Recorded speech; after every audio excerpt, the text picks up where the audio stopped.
Hi friends, మీకు ఈ video నచ్చినట్లయితే లైక్ చేయండి, సబ్స్క్రైబ్ చేయండి. గజకండ గంటలమ్మ నైని వాళ్ళ ఇంటికి మారు వేషాల్లో వస్తారు. గంటలమ్మ సోదమ్మ వేషం వేసుకొని ఉండి గజకండ బుడబుడుకుల వాడి వేషం వేసుకొని వస్తాడు.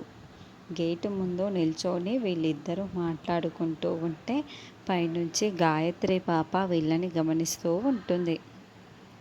ఏంటి గంటలమ్మ చెప్పిందంతా గుర్తుంది కదా, ఆ గాయత్రి పాప దేహంలోకి గాయత్రి దేవి ఆత్మని ప్రవేశపెట్టి మనం గాయత్రి పాపని ఇక్కడి నుండి తీసుకొని వెళ్ళిపోవాలి అని గజకండ చెప్తూ ఉంటే, అవునవును, ఇప్పుడు మత్తు వచ్చేలా చేసేసి వాళ్ళు పడిపోయిన తర్వాత గాయత్రి పాపని కిడ్నాప్ చేసి తీసుకెళ్ళి పోదాము అని గంటలమ్మ కూడా చెప్తుంది.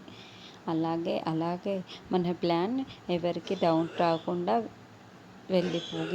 వెళ్ళిపోవాలి అని ఇద్దరు మాట్లాడుకుంటూ ఉంటారు. నైని వాళ్ళ ఇంటి ముందుకు వచ్చి నైని వాళ్ళందరూ బయటికి వస్తూ ఉంటారు. అప్పుడే విక్రాంత్ ఒక దుప్పెట్లాంటి దాన్ని చేతిలో పట్టుకొని ఉంటాడు.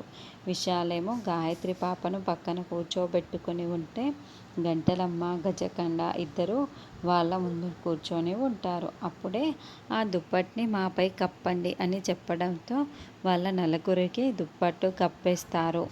అప్పుడే గజకండ ఏదో ఒక మత్తు పొడిని విశాల్ ముఖంపైకి ఊదేస్తాడు. ఏమీ కాదులే బాబు, అంతా సరైపోతుంది అని గంటలమ్మ చెబుతూ ఉంటే, నాకు మత్తు ఆవహిస్తున్నట్లుంది, నాకు కళ్ళు తిరుగుతున్నాయి అని తిరిగి సరిపోతున్నట్టు ఉంది అని దుప్పటి కింద ఉన్న విశాల్ చెప్తూ ఉంటే గాయత్రి పాప మాత్రం అలాగే విశాల్ వైపుకు చూస్తూ ఉంటుంది. అప్పుడే గంటలమ్మ ఆ విశాల్కి స్పృహ కోల్పోతున్నాడు, మనం గాయత్రిని ఎత్తుకొని మాయం చేసేయాలి, ఇక్కడి నుంచి తీసుకొని వెళ్ళిపోవాలి అని కళ్ళతోనే సైగ చేస్తూ ఉంటుంది. గాయత్రి పాప ఇదంతా గమనించుకుంటూ ఉంటుంది. ఇప్పుడు గాయత్రి పాప ఏం చేస్తుందన్నది నెక్స్ట్ ఎపిసోడ్లో చూద్దాము.